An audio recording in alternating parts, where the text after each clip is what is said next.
Are you a crafter? Annie's Kit Clubs will deliver creativity right to your mailbox.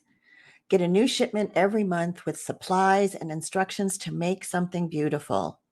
Whether you like crocheting, quilting, knitting, or other crafts, Annie's has a club for you. They even offer clubs to try a variety of crafting techniques. Make a quick new project every month or take a larger piece like a quilt or an afghan, one section at a time. Annie's has clubs for kids too. So introduce your kids to crafting, woodworking, and STEM activities with projects they can make themselves. No matter your age, skill level, or crafting interest, you can explore your favorite hobbies with convenient kits that are just the right size. Visit Annie's Kit Clubs, that's ANNIES Clubs, CLUBS.com, and enter promo code BOOMER at checkout to receive 50% off your first order. Begin crafting today.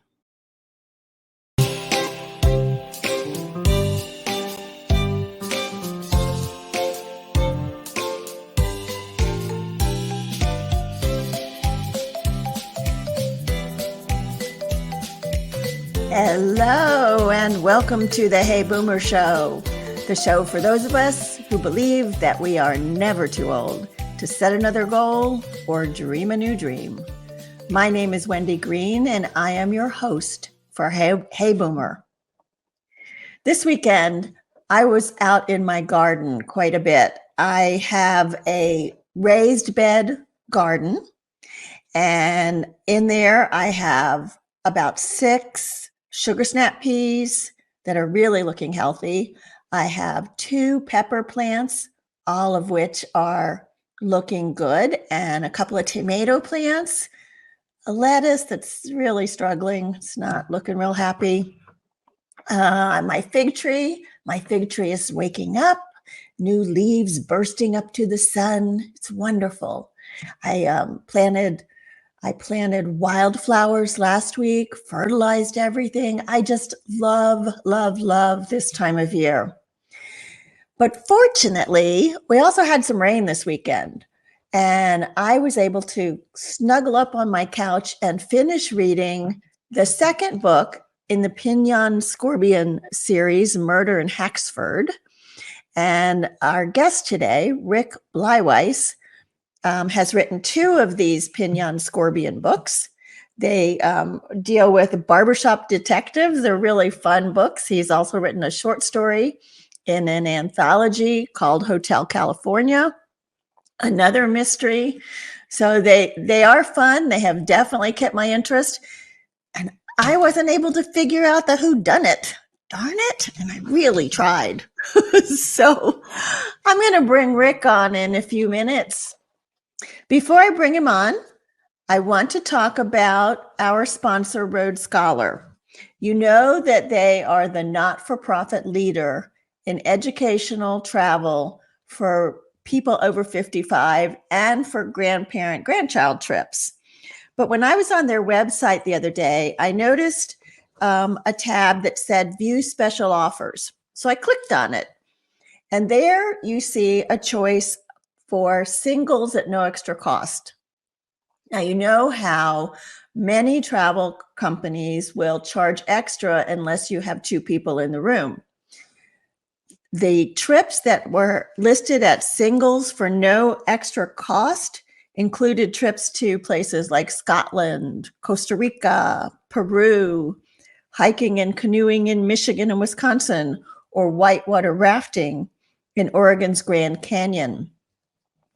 So all sound like fun options. You can go check out the Road Scholar opportunities for travel at roadscholar.org/heyboomer. And please do use the /heyboomer because that lets them know that you heard about their offers from this show, and it keeps them happy as a sponsor. You've also heard me talk about the Boomer Banter. It has been so much fun. It's an online virtual community where we get together once a month on the third Tuesday of every month. And we talk about all kinds of various topics, and we learn and we grow together. But I was asking some of the people that come to the banter why they come, what do they get out of it? So here are a couple of the answers I got. One person said, I joined the banter for the camaraderie, the community, and an opportunity to meet and engage with new people. It was so much fun. It was something I wanted to continue and something I look forward to every month. Another person said, I really like the banter because you give me something new to think about, and I enjoy hearing other perspectives and meeting new people. And another person said, it's fun to meet people and exchange ideas, opinions, laughs, etc. And I work alone all day, so it's good to see faces and hear voices in a non-work mode. I also enjoy it because it's a fun after dinner activity, sort of like dessert with friends. Don't you love that? Dessert with friends? And that is definitely what it would be for East Coast people, because we meet from 6:30 to 7:30 East Coast time, like I said, on the third Tuesday of every month. But for you West Coast people, you could think about life is short, have dessert first, and then join us and have dinner afterwards. If you were interested in finding out more about the banter, signing up for the membership, you can find it on the Hey Boomer homepage at heyboomer.biz, B-I-Z. It's $12 a month. You can try it out for 1 month and see if you like it, or it's $116 for the year. So come and join our community. We would love to have you there. All right, so let me tell you a bit about Rick. Oh, I'm seeing so many fun people. Okay, so Rick has been a publishing executive, author, newspaper and magazine columnist, former music industry executive, and record producer. In the music industry, he worked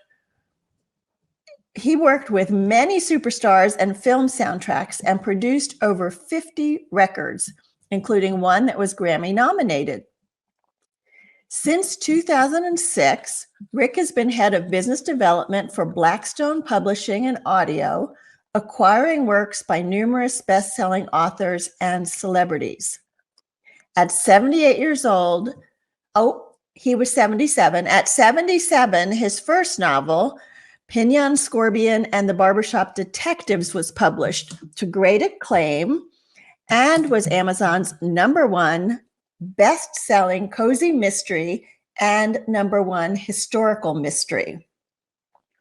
Rick's second book in the series, Murder in Haxford, the one I finished this weekend, was published this past February, and Rick is now 78. Additionally, his story in the mystery anthology Hotel California has received great reviews. Rick is a member of the International Thriller Writers, Mystery Writers of America, Historical Novel Society, Sisters in Crime, and the Pacific Northwest Writers Association, among other organizations. Wow, Rick. Welcome to the show. Well, thank you, Wendy. I'm glad to be here. I have enjoyed every time we've talked, so I'm glad to bring you to this audience. Cool. So we call this show, Rick, Don't Stop Chasing Rainbows. And we called it that because that was something you mentioned to me the first time we talked. Can you tell me what you mean about not stopping chasing rainbows? Yes, surely. Well, basically, my whole life, I've kind of been an entrepreneur and a creative person, both business and creative, kind of have a left brain, right brain going on simultaneously. And I've always just tried new things, whether it was in business I were working for or on my own as a venture person, on my own entrepreneur. And now that I'm older, I don't see any reason why I shouldn't keep doing what I've been doing my whole life, chasing the pot of gold at the end of the rainbow. And, I find the chase is exciting. And, sometimes you find the pot of gold, sometimes you don't.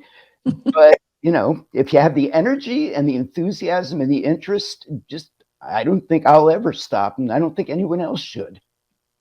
So you are now chasing a pot of gold as a writer and as an executive in the publishing industry. And then you were talking about something else earlier. What other rainbows are you chasing?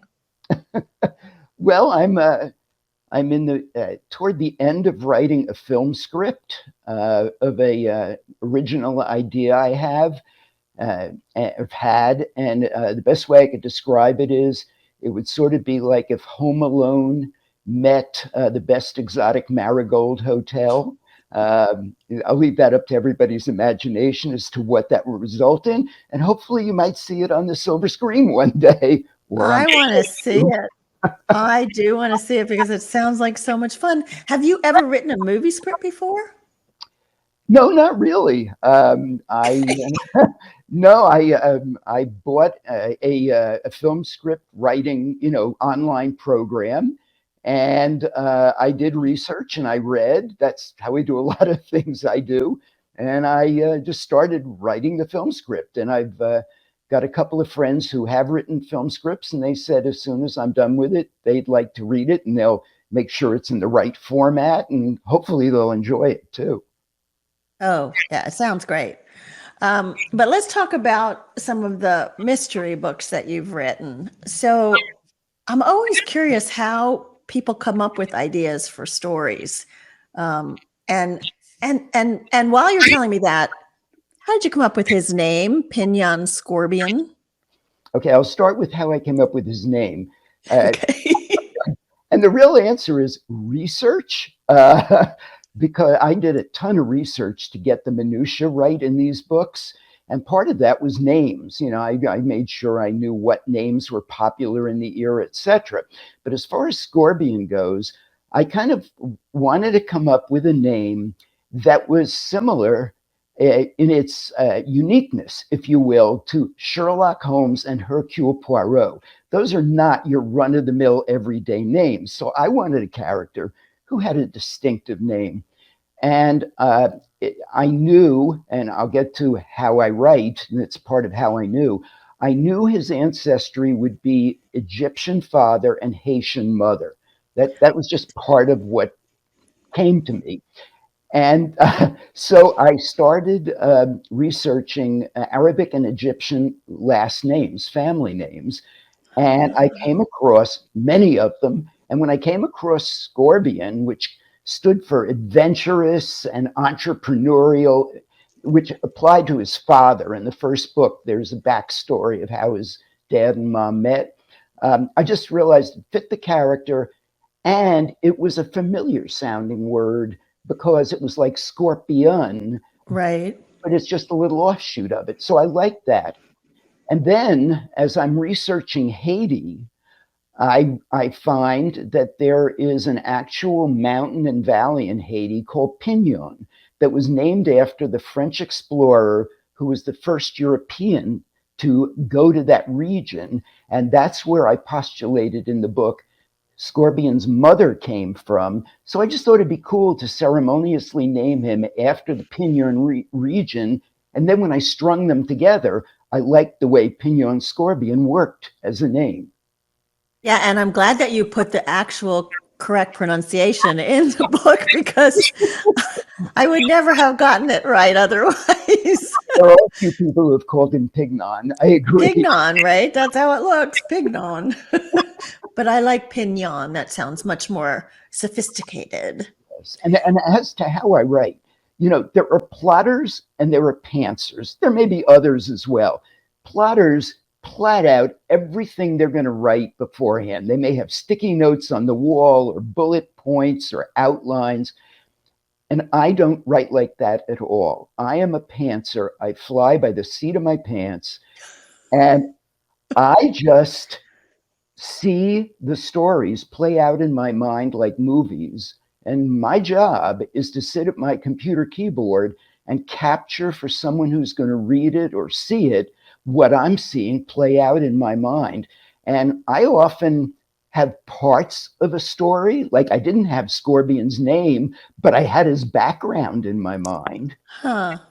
And it's kind of like flow. I don't know if you're familiar with the word flow. It's kind of Yeah. become a hip Yeah. or a used term these days. And I get caught in the flow of the story and like everything else disappears. And I'm just capturing these characters in their universe. Which comes across, Rick. It comes across that you're enjoying these characters as much as the reader is enjoying the characters. Oh, I Yeah. totally do. Yeah, I mean, they're like a second set of friends to me. It's a different life that's going on there. But in my mind, it's as real life is because I get so lost in it that they become other characters in my life. Now, why did you decide to set this in early England? Um, well, part of it is because of how much I really enjoy and have read all of Holmes and Poirot and Marple and many other of the era English mysteries, and so I Mm-hmm. kind of am steeped as a reader in that.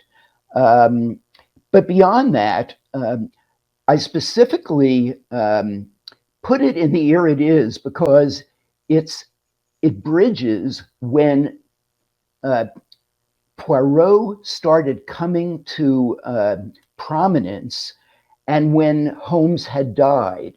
So this is the era right between those two events. So I thought this would be a good bridge era.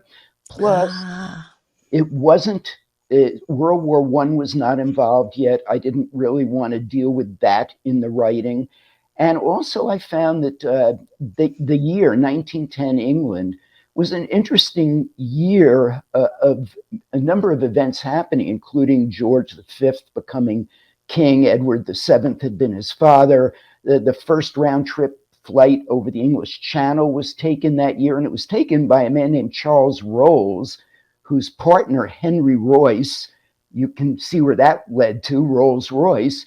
But Rolls also became the first aviation fatality in English history that same year as oh. well. And also, the man who invented the toilet, Thomas Crapper, died that year. So I don't know. It was just cool. And as far as England, I've been to England many times. In fact, I was at a castle and I won a crossbow shooting contest. Oh, Yeah, aha, the crossbow. some of what's in my books, I've been in hot air balloons. Some of it, kind of like does pull on experiences I've had. It just felt natural to me to put it then and there, being a fan of that era, the Downton Abbey, Sherlock Holmes era. Yeah, yeah. Well, there certainly are fun. When you start reading it, you're hearing that more old English kind of talk conversation. And so for me, it took me a moment to get acclimated to that. But then the characters really do come alive. You've done a great job with that. Well, thank you. Yeah. So, as you said to me, you're 78, you're going to be 79 in July, I think you said? Correct. Yep. In July. So how do you experience aging, Rick?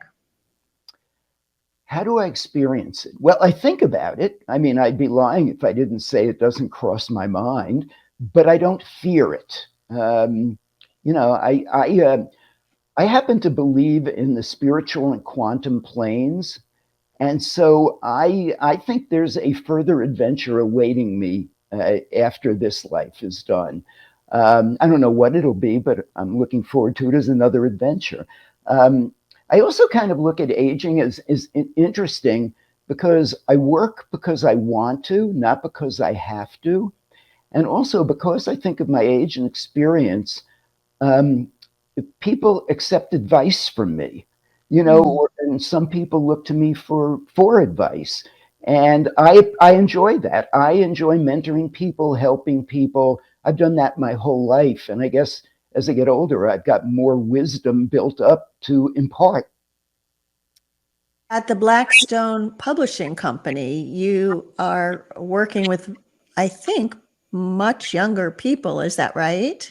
In general, that is true. Yes. Yeah. So how does that play out? Do you feel like you're learning from them, they're learning from you? Yes. I am certainly not as up on contemporary trends and things, probably as my younger counterparts. So I do learn from them every day. And I hope that they take away things that I do and learn from me. And I think it's a very great symbiotic relationship. And I really, truly enjoy everybody I work with. And that's great. I mean, it's a fabulous work environment and culture. And I couldn't ask for anything more. So I have to ask you, though, many people in this age group um, find it very difficult to find another meaningful job. And certainly you're an executive there now, so that's a meaningful job that you have. Um, how did you get introduced and get the opportunity that you have there? Well, the opportunity to be an employee of Blackstone it happened in this manner. I have a friend named Christopher who lives in Portland, Oregon. And Christopher comes from a very theatrical family. He himself is a film director, film and TV director. He's an actor. He comes from England. In fact, he has proofed my books to make sure I got England right. But his uncle, great uncle, was James M. Barrie, who wrote Peter Pan. Oh, wow. And Christopher owned and still owns the audio rights to Winnie the Pooh. So back in, I think it was 2006, Christopher called up one day and said to me and my wife, Deborah, I'm coming down to Ashland, where we live in Oregon, and I'm going to be licensing, meeting with Blackstone Audio, it was audio at the time, to license them Winnie the Pooh. And I said to him, what's a Blackstone? And he explained, the Blackstone was one of the oldest and biggest audiobook companies. And he said, do you mind when I'm down there if I stayed with you? We said, of course. So he stayed with us. He met with Craig Black, who was the founder and owner of Blackstone, licensed him Winnie the Pooh. We still have it. And in the course of the conversations with Craig, Christopher mentioned me and my wife, Deborah. And you should know that Deborah, in addition to me, was also a senior executive in the music industry. Okay. And so Christopher said to Craig, Rick and Deborah probably have some New York corporate knowledge that no one in your organization has. They could probably add to your organization in some way. You should meet with them. So Craig called us and we met with him for lunch the next week. And at the end of the lunch, Craig said, I don't know exactly what I'm going to do with you, but Christopher was right. You have knowledge that my organization will benefit from. So how about joining my board of directors and becoming consultants to the company? And that's how it started. That lasted about a year. Then Deborah retired fully. And I went on staff, still on the board, and I've been with Blackstone ever since. So that was very helpful to have a friend like that to make that introduction. Yeah. Absolutely. You know what? Networking friends, that's an important part of life, period. You never know where friendships and networks are going to lead. Yes, so true. I think having and learning how to ask for help from friends sometimes is important. No, when Deborah and I left New York and retired from the music industry and moved out here to Southern Oregon, I quickly got bored. I mean, I'm a total type A personality. I even once did biofeedback, and they found that I was more relaxed when I was problem solving than when I was trying to relax. So I got very bored, and I joined the boards of directors of a number of local nonprofits, and I still didn't feel like I was really utilizing everything that was going on in my brain, all the knowledge I had. So when this opportunity came along, I just went, wow, this is great. I mean, this will make me vital and vibrant again. And coincidentally, at the same time, I started writing fiction. So it's sort of like the two tracks happened almost simultaneously, but independently. And that's so interesting, because I think sometimes when we clear the space from our past and the other work that we used to do, new things can start to evolve. And I was going to ask you about that because you had experience writing nonfiction articles and stuff. Right. Was it a difficult transition to start writing fiction? Honestly, no. I'm not sure why I didn't do it earlier in my career, Huh. but I had a next door neighbor here who was a poet, and she was in a writers group with poets, memoirists, nonfiction writers, novelists. And I had learned from me that I had written nonfiction. She said, "Why don't you join the group? I think people would like you, you'd like them." So I joined the group. I really enjoyed the people. And I just said, "Hey, I'm going to try my hand writing fiction." And fiction stories just kept popping in my brain and channeling through me. It's amazing. Yeah, we used to play a game in the car when we were traveling, you know, where somebody would give a little piece of a story and then somebody else would try and build onto it. But to sit down and write a whole book, man, I have a lot of admiration for you. Actually, Scorbion is the third book I wrote. The first book that I wrote was a science fiction fantasy book. The second one was a magical realism road trip book. And neither of those were able to get any kind of traction or publishing contract. And even, in fact, my writing group, you know, when I wrote them, they liked them, but they said, these aren't the ones. When I started reading them, the very first of Scorbion, to a person, they said, that's the one. Wow. So are other people in your writing group published? Yes, many of them. I'm Many not of in them. that group anymore. Unfortunately, people moved away, a few people passed away. But yes, those who were and are still around, definitely many of them have been published. Huh. So tell me about your time in the music industry. What was some of the highlights for you? Wow, some of the highlights. Well, I've got to tell you, I got to certainly one of the highlights was producing records. You know, I mean, I just, as I said, I love the creative and I love the business end. So I'll talk a little bit about both. I loved being a performer, and I loved producing records. And as you said, one of them got a Grammy nomination. It was a spoken word record with Steve Allen and Jane Meadows. Oh, wow.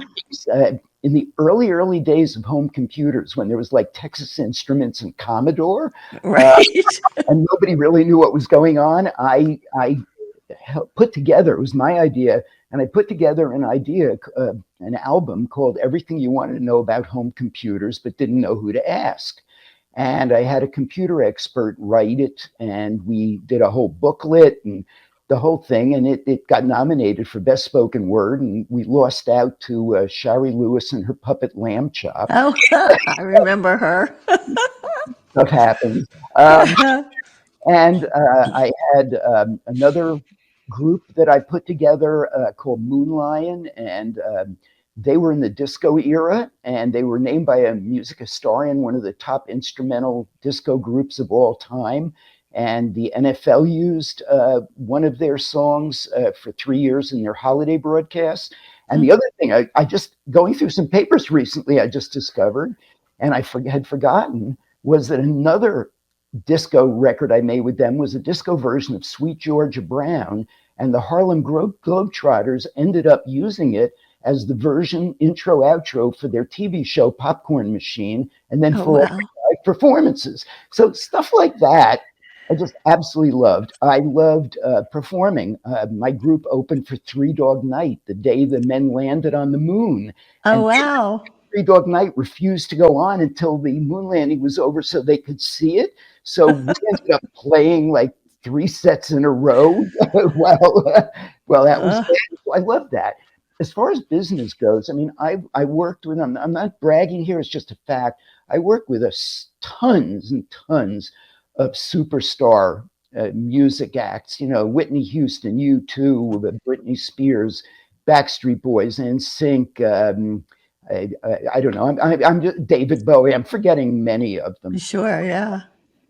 And I enjoyed that. But what I really, really loved was I got to work, as you had said earlier, on a lot of film soundtracks. Mm-hmm. I worked on the first three Star Wars soundtracks. Oh, nice. I was at the Lucas Ranch, and George was there. And I mean, Yeah, well, probably the funnest one was "This Is Spinal Tap." I don't know if you remember that. I do. And Uh-huh. I put together the entire marketing campaign, not just for the album, but it almost became the marketing campaign for the entire project. And it was just a hoot working with the guys and Rob Reiner. And I worked Chariots of Fire, and I remember when we came out from the screening, some of our people are going, "Well, there's no blood, there's no guts, there's no sex. How is this movie ever going to make it?" You know, and of course we had It's a this brilliant movie. Yeah. exactly. So Yeah. I just, it's hard to single things out because in general, I really enjoy what I do. I've been fortunate that I told my sons, if you work at your passion, it will seem less like work. I've Mhm. always worked at my passion, and it's always seemed like less work. Which is such a gift, right? My sister used to tell me that, and it didn't happen until I started doing the podcast and coaching people. Then I really felt it. Um, so I did a survey recently about retirement. MIT put out a thing that said men, when they retire, they just want leisure, and women need to find purpose. So I'm wondering, as you look around at your compadres, people, I don't know, from 55 on up that might be thinking about retirement, what do you see? Um, I see too many people who aren't still being active. Uh, that doesn't mean they're not enjoying their lives, but they're sort of like going, "I don't have any new worlds to conquer," and that's okay because to me, it's whatever makes the individual happy. That's what life should be about: happiness and kindness. And as long as you're happy, what does it matter? But I don't see the difference, and I guess by that definition, I must have a pretty strong feminine side. But but I don't see a difference between the men and the women. Although it is interesting because in the nonprofits that I was working with here locally, there were many, many more older women involved with them than men. There's no question of that. Now, as I look back on it, I don't know if that's typical or not. Yeah, I don't know. It's an interesting question, because I look at myself, right? I can't not have something meaningful to do. Yeah. And then I guess the other question is, well, can leisure be meaningful? And as you said, if you're happy with it, why not? Yeah, yeah. I'm not a pickleball player. I'm not a bridge player. I'm not a tennis player. I guess I'm a couch potato in some ways. And I just, to me, the intellectual pursuits, the writing, the work, it's what keeps me energized. Betty Friedan, had a comment, a statement that I love. She said, "Aging is not lost youth, but a new stage of opportunity and strength." Oh, And yes. and that's kind of how I look at life. But that doesn't mean it's true for everyone. But I don't think I would urge people who haven't tried, who are older and haven't tried continuing their pursuits in life, if they are unhappy in their position in life, to try it. What do you got to lose? I mean, that's another thing. I've never had an issue with rejection. I mean, some people, it's like a stagger through the heart. I kind of think it goes with the territory. If you're trying something new or you're trying something that's intellectual or creative, the likelihood is you're going to fail, more likelihood than you're going to succeed. So it comes with the territory. Live with it. Which is why I so wanted you on the show, because that's the philosophy I try to put out here is, try things, see what you like, what you don't like, you can let it go, but this is your time of life to to experiment, to try new things, Yeah, to oh, write a mystery story, Murder in Haxford. yeah, So this one actually has 2 mysteries in it. I yes. know. Here I was reading this during the rain and thinking, okay, we solved one, but there's more pages. Yes. I kind of look at it that in real life, police officers don't necessarily have the luxury of only working one case at a time. Or so I try to, I go, okay, what would happen over the course of a month? Would there just be one case? Well, Well, in this little English town, like a couple of murders, several murders. I was like, oh dear, that's a it's true. very Well, if you look at Murder, She Wrote and The Small Cabot Cove, they had murder up the yin yang. And then if you look at Death in Paradise, which is one of my favorite BritBox shows, this little tiny island nation has murder after. It comes with the territory. yeah, yeah, and it's so fun how he brings in these different kinds of characters from the barbershop, who have no police background, but have an interest and they ask interesting questions. And then, of course, you have to have the love interest in there. So I'm not going to give that away. No, I will tell you that the female bookstore owner, probably she and Scorbion are my 2 single favorite characters. Yeah. Yeah. And, it shows because you talk about how they're dressed and their attire and their hats. And yeah, it's fun. So what's next for you, Rick? Well, let's see. Have just finished half of and the full proposal for a business book on caring leadership.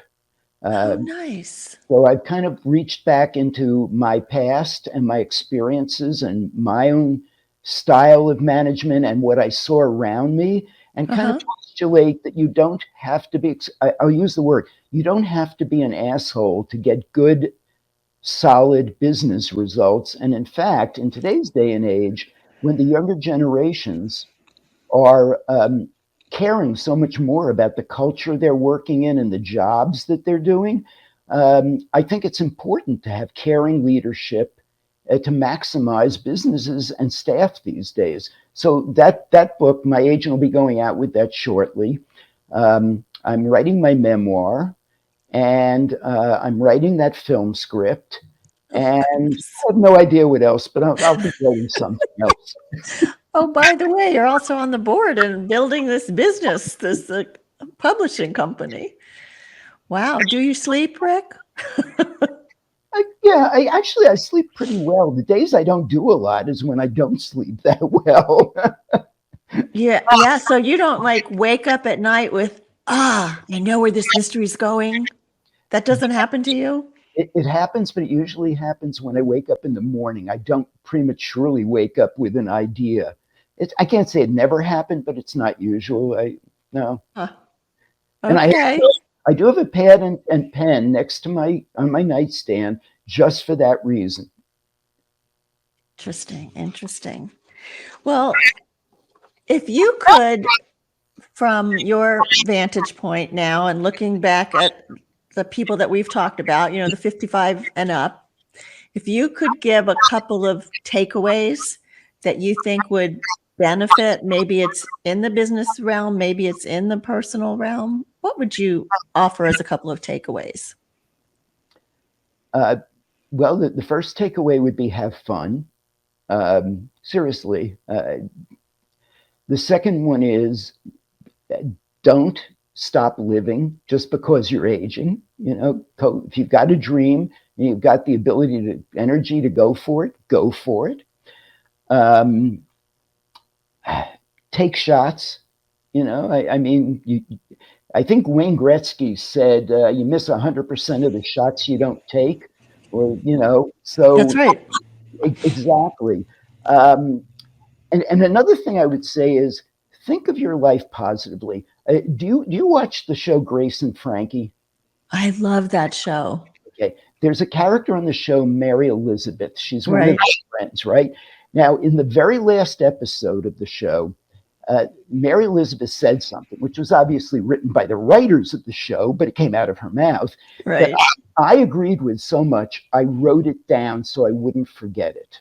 And what Mary Elizabeth said was, you are always going to be disappointed if all you remember are your failures. Oh, beautiful. That's So, right. so part of it is as you look at your life, both going forward and looking back, don't be filled with angst, regret.